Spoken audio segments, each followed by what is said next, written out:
নববর্ষের দিনের সাত সকালে কাপড়ের দোকানে আগুন লাগার ঘটনাকে কেন্দ্র করে চাঞ্চল্য ছড়ালো পূর্ব বর্ধমানের জামালপুর থানার জারকগ্রাম অঞ্চলের আটপাড়া এলাকায়। ঘটনার জেরে আলোড়ন। স্থানীয় মানুষজন দ্রুত ঘটনাস্থলে পৌঁছে আগুন নেভানোর কাজে হাত লাগান। জানা গিয়েছে, প্রতিদিনকার মতো গতকাল রাতে যথারীতি দোকান বন্ধ করে চলে গিয়েছিলেন দোকান মালিক। হঠাৎ করেই আজ সকালবেলা স্থানীয় বেশ কিছু মানুষজন দোকানের ভিতর থেকে ধোঁয়া বের হতে দেখেন। তারপরই তারা খবর দেন দোকান মালিককে। দোকানের মালিক দ্রুত দোকানে এসে দেখেন দোকানের ভিতর থেকে ধোঁয়া বের হচ্ছে। শাটার তোলার পর দেখা যায় কাপড়ে আগুন ধরে গিয়েছে দাউ দাউ করে।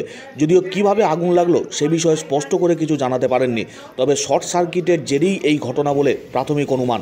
স্থানীয় মানুষজন দ্রুত ঘটনাস্থলে এসে আগুন নেভানোর কাজে হাত লাগান, তবে আগুন নিয়ন্ত্রণে আনা সম্ভব হয়নি। পরবর্তী সময়ে পুলিশের মাধ্যমে খবর যায় দমকল বিভাগে। দমকলের ইঞ্জিন ঘটনাস্থলে এসে পরিস্থিতি নিয়ন্ত্রণে নিয়ে আসে। দোকানের ভিতরে প্রচুর পরিমাণে কাপড় মজুদ ছিল। সেই দোকানেই হঠাৎ করে শর্ট সার্কিটের জেরে সমস্ত জিনিসপত্র পুড়ে নষ্ট হয়ে গিয়েছে।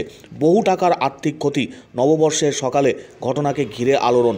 স্থানীয় মানুষজন তারাও উদ্ধার কার্যে হাত লাগান। দমকল বাহিনী পরবর্তী সময়ে এসে পরিস্থিতি নিয়ন্ত্রণ করে। দোকানে থাকা কাপড় আগুনে পুড়ে যেমন নষ্ট হয়ে গিয়েছে, জলে ভিজেও নষ্ট হয়ে গিয়েছে প্রচুর কাপড়। গোটা ঘটনার জেরে আলোড়ন স্থানীয় ব্যবসায়ী মহলে। আগুন নেভানোর কাজ চলছে এই মুহূর্তে। দমকল বাহিনী ঘটনাস্থলে এসে পরিস্থিতি নিয়ন্ত্রণ করে। নববর্ষের দিন সাত সকালে অগ্নিকাণ্ডের ঘটনার জেরে তীব্র আলোড়ন জামালপুরের আটপাড়া বাজারে। অনুমান, দোকানের সিসির ক্যামেরা লাগানো ছিল, সেখান থেকেই হয়তো শর্ট সার্কিট হয়েছে, তারপরেই আগুন লেগে গিয়েছে কাপড়ে। গোটা ঘটনার জেরে তুমুল আলোড়ন এলাকায়।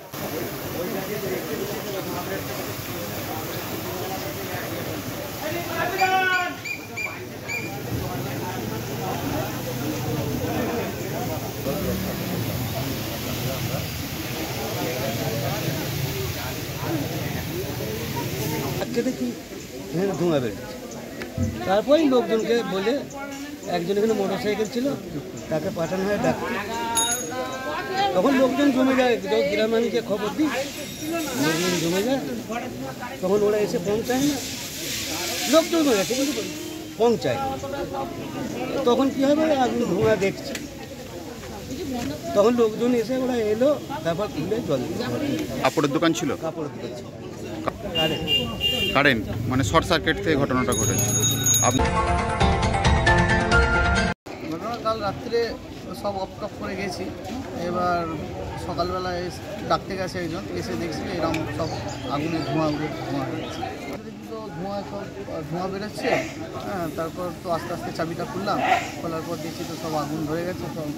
সব পাশে সব যারা ছিল তারা জল টল দিয়ে দিয়েছিল, তো আগুনটা নিয়ে আসেনি।